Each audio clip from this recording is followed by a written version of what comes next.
इस हफ्ते 28 जुलाई को वर्ल्ड हेपेटाइटिस डे मनाया गया। इस साल का स्लोगन था लेट्स ब्रेक डाउन। इससे मुझे एक घटना याद आ गई। हमारे जो बिग बी है अमिताभ बच्चन, उन्होंने उनकी लाइफ का एक इंसिडेंट शेयर किया था। कुली के शूटिंग के दौरान उनको एक गंभीर चोट आ गई। इन दौरान उनको कई ब्लड ट्रांसफ्यूजन दिए गए। उसमें से एक ब्लड ट्रांसफ्यूजन से वो हेपेटाइटिस बी पॉजिटिव हो गए। लेकिन आश्चर्य की बात है, उनको या डॉक्टर को इनकी बिल्कुल जानकारी नहीं थी। उनको कब पता चला? 18-20 साल के बाद एक रूटीन चेकअप में।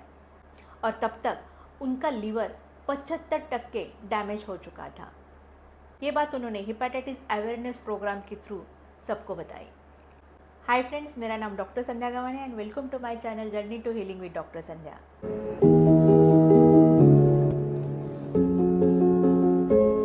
आज मैं हेपेटाइटिस बी वायरस के बारे में बात करने वाली हूँ। हम हेपेटाइटिस बी वायरस के बारे में क्यों बात कर रहे हैं? एक तो इंडिया में हेपेटाइटिस बी का प्रिवलेंस बहुत ज़्यादा है। इससे हर एक व्यक्ति को हेपेटाइटिस बी इन्फेक्शन होने का खतरा है। हेपेटाइटिस बी इन्फेक्शन होते भी कई सारे मरीजों में कोई भी लक्षण पाया नहीं जाता है। इससे ये इन्फेक्शन है ये उनको पता ही नहीं चलता है। जैसे जैसे इन्फेक्शन ये पुराना हो जाता है, वो लीवर सेल्स को दीमक के जैसा खाने लगता है, लीवर को डैमेज करता है। उससे लीवर फेलियर हो जाते हैं और लीवर कैंसर होने के भी चांसेस रहते हैं। सिरोसिस होता है, उसका कोई उपाय नहीं है सिवाय लीवर ट्रांसप्लांट के। लीवर के जो कैंसर्स है उसमें जो हिपैटोसेलुलर कैंसर है उसके होने में हेपेटाइटिस बी इन्फेक्शन का 90% हाथ है। इसलिए हमको हेपेटाइटिस बी वायरस के बारे में जानकारी लेना जरूरी है। हेपेटाइटिस बी वायरस में डबल स्टैंडर्ड पार्शियल डीएनए होता है। मतलब है कि इनका डीएनए कंप्लीट नहीं होता है, वो इनकम्प्लीट रहता है। इसके सरफेस पर 2 एंटीजन रहते हैं और कोर में एक एंटीजन रहता है। खून की जांच के दौरान अगर रक्त में सरफेस एंटीजन पाया जाता है तो हम ऐसा बोलते हैं कि ये व्यक्ति हेपेटाइटिस बी पॉजिटिव है। इसका ट्रांसमिशन कैसे होता है? इसका ट्रांसमिशन किंवा प्रसार होने का जो मीडियम है वो है रक्त, खून। ये विषाणु खून से एक व्यक्ति से दूसरे व्यक्ति तक चला जाता है। जैसे ब्लड ट्रांसफ्यूजन, अगर दूषित व्यक्ति का रक्त नॉर्मल व्यक्ति को चढ़ाया जाता है तो उसमें से जीवाणु प्रसारित हो सकते हैं। दूषित सुई और नशेबाज या ड्रग्स लेने वाले लोग हैं, ड्रग लेने के लिए सिरिंज यूज़ करते हैं, एक दूसरे के साथ शेयर करते हैं, उससे भी ये इन्फेक्शन का फैलाव हो सकता है। अगर कोई इन्फेक्टेड व्यक्ति का डायलिसिस हुआ है, वो मशीन का स्टरलाइजेशन अच्छे से नहीं हुआ है, तभी भी ये ट्रांसमिशन हो सकता है। ये इन्फेक्शन असुरक्षित यौन संबंध से भी होता है। और सबसे महत्वपूर्ण ये है कि जो माता पेट से है, गर्भवती है, उसका जो प्लेसेंटा है उसके थ्रू ये इन्फेक्शन माँ से नवजात शिशु तक पहुँच जाता है। कभी कभी डिलीवरी के दौरान माँ के खून या वेजिनल फ्लूइड के संपर्क में आने से ये नवजात शिशु को इन्फेक्शन हो सकता है। अगर आप टूथब्रश शेयर करते हैं या सैलून में जाने के बाद आपका शेविंग करने के टाइम पर ब्लेड चेंज नहीं किया है, पुराने कस्टमर का ही ब्लेड यूज़ किया है, तो उसमें भी ट्रांसमिशन के चांसेस रहते हैं। अभी इसका डायग्नोसिस कैसे होता है?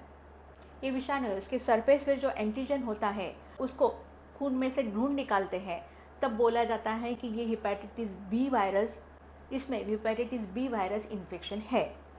लेकिन ये इन्फेक्शन पुराना है, ये नया है, इससे ये पता नहीं चलता है। उसके लिए आगे की जांच पड़ताल करनी पड़ती है। इंडिया में हेपेटाइटिस बी इन्फेक्शन का प्रिवलेंस बहुत ज़्यादा होने के कारण वर्ल्ड हेल्थ ऑर्गेनाइजेशन के गाइडेंस अनुसार भारत के हर एक व्यक्ति हेपेटाइटिस बी वायरस है कि नहीं इसके लिए स्क्रीनिंग करना चाहिए। हेपेटाइटिस बी वायरस का जो स्क्रीनिंग है वो हर हॉस्पिटल में अवेलेबल है और बहुत ही सस्ता है। अभी गवर्नमेंट ने कई मामले में हेपेटाइटिस बी का स्क्रीनिंग कंपलसरी किया है। अगर आप ब्लड डोनेशन के लिए जाते हो तो पहले आप में वो हेपेटाइटिस बी का वायरस है या नहीं ये चेक किया जाता है। स्त्री जो गर्भवती है उसमें हेपेटाइटिस बी इन्फेक्शन का स्क्रीनिंग किया जाता है। अगर आप कोई हॉस्पिटल में ऑपरेशन के लिए एडमिट हो जाते हो तो प्री ऑप स्क्रीनिंग में हेपेटाइटिस बी इंक्लूड होता है। हर जो एक पीलिया है उसमें हेपेटाइटिस बी इन्फेक्शन के लिए स्क्रीनिंग होना चाहिए, क्योंकि जो पीलिया होता है एक लक्षण है, ये कोई बीमारी नहीं है। पीलिया होने का जो कारण होता है वो अनेक होता है और उसमें से एक हेपेटाइटिस बी भी है। हेपेटाइटिस बी इन्फेक्शन हो गया, अभी ये विषाणु हमको लीवर फेल्यूर या कैंसर तक कैसे लेके जाता है। जैसे मैंने बोला कि ब्लड से हेपेटाइटिस बी वायरस का संक्रमण होता है। ये वायरस रक्तवाहिनी से लीवर तक पहुंच जाता है और लीवर के सेल में जाके उसका जो डीएनए होता है उससे जुड़ जाता है। हमारे शरीर में भी डीएनए और वायरस के बॉडी में भी डीएनए होता है, तो ये दोनों डीएनए जुड़ जाते हैं और वहाँ पर वो अपनी संख्या बढ़ाने लगता है। ये टाइम पर इम्यूनिटी थोड़ा अपना काम करती है। इम्यून सेल्स ये वायरस के ऊपर अटैक करते हैं, तो हो सकता है वो व्यक्ति को थोड़ा फीवर आ सकता है, नौजिया हो सकती है, रैशेस आ सकते हैं। ये जो लक्षणें होते हैं अपनी आप रिजॉल्व हो जाती हैं। वो व्यक्ति की समझ में भी नहीं आता है कि उनको हेपेटाइटिस बी इन्फेक्शन हो गया है। कभी कभी अपनी इम्यूनिटी वायरस के साथ लड़ जाती है और वायरस पूरी तरह से ख़त्म भी हो सकता है। लेकिन अगर ये वायरस ख़त्म नहीं हुआ और हमारे लीवर में वो जम गया और वो पुराना हो गया, जिसको हम बोलते हैं chronic infection of hepatitis B, ये हमारे लीवर को डैमेज करना चालू कर देता है। एक एचबीवी इन्फेक्शन होने से एक लीवर डैमेज होने तक का जो समय होता है वो बहुत बड़ा होता है, क्योंकि लीवर एक बड़ा ऑर्गन है। जब तक वो 70% डैमेज नहीं होता है तब तक हमारे शरीर पर उसके कोई भी लक्षण महसूस नहीं होता है। वो व्यक्ति को कोई भी तकलीफ नहीं होती है।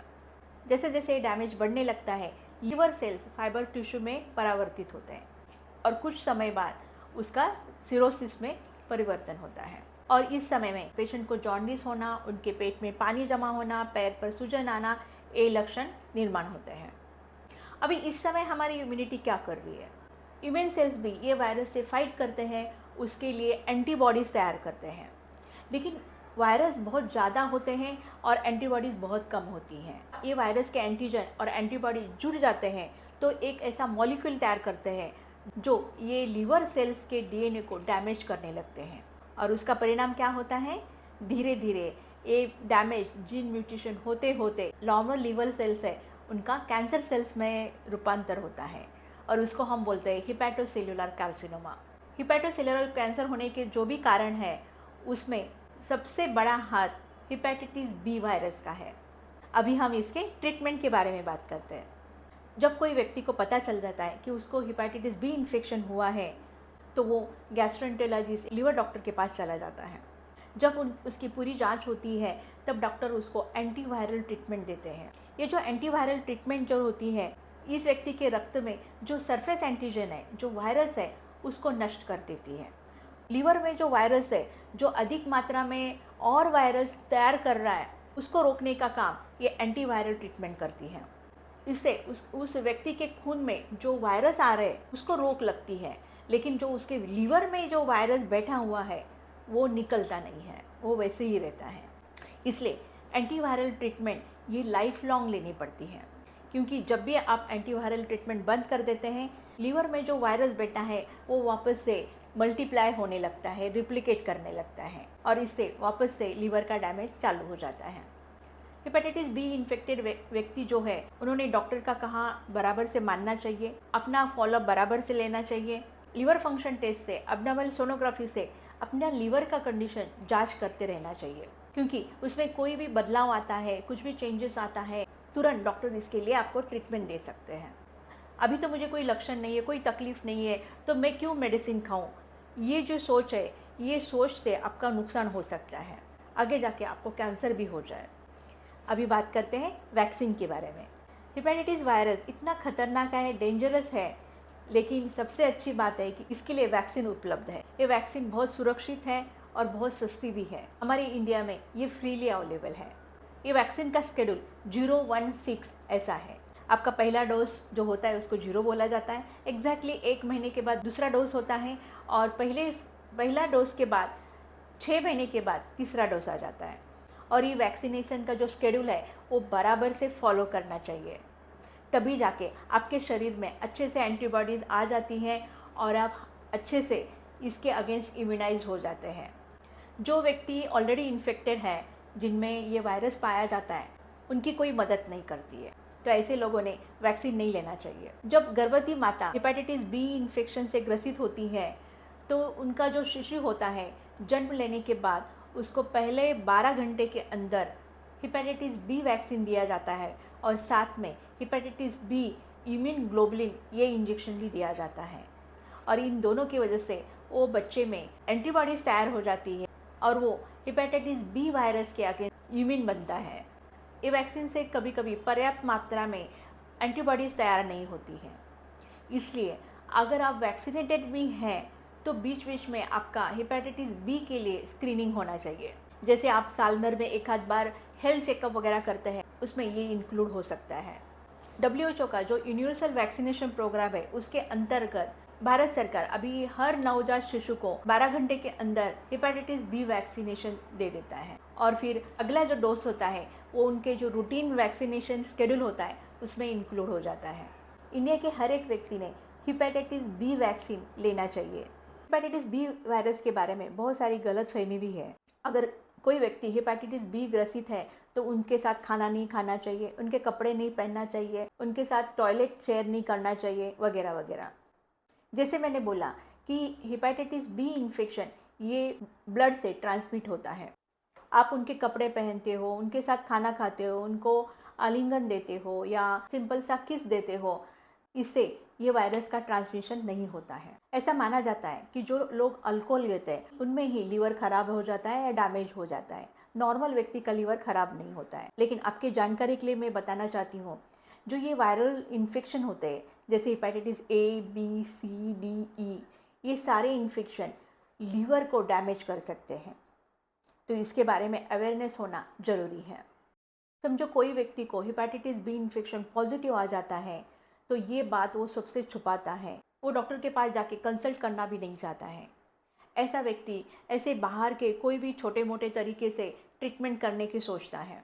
लेकिन वर्ल्ड हेपेटाइटिस डे का इस साल का जो स्लोगन है लेट्स ब्रेक डाउन, इससे पता चल जाता है कि आप अपना जो स्टिग्मा है, इसके बारे में जो आपकी धारणा है वो बदलनी चाहिए। अगर आपको ये इन्फेक्शन है तो आपको इसके बारे में खुल के बात करना चाहिए, डॉक्टर के पास जाना चाहिए और डॉक्टर से सही सलाह लेना चाहिए।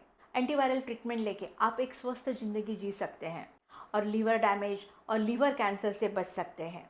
चलो हम वर्ल्ड हेपेटाइटिस डे पे एक संकल्प करते हैं कि प्रत्येक भारतीय व्यक्ति हेपेटाइटिस बी इन्फेक्शन के लिए स्क्रीनिंग करेगा।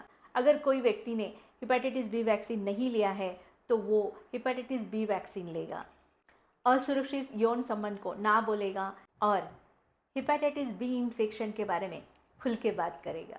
धन्यवाद। आपने मेरा वीडियो यहाँ तक देखा, इसका मतलब है आपको वीडियो पसंद आया।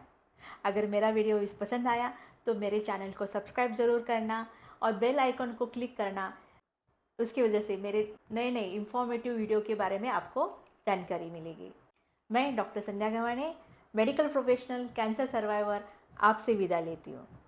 धन्यवाद।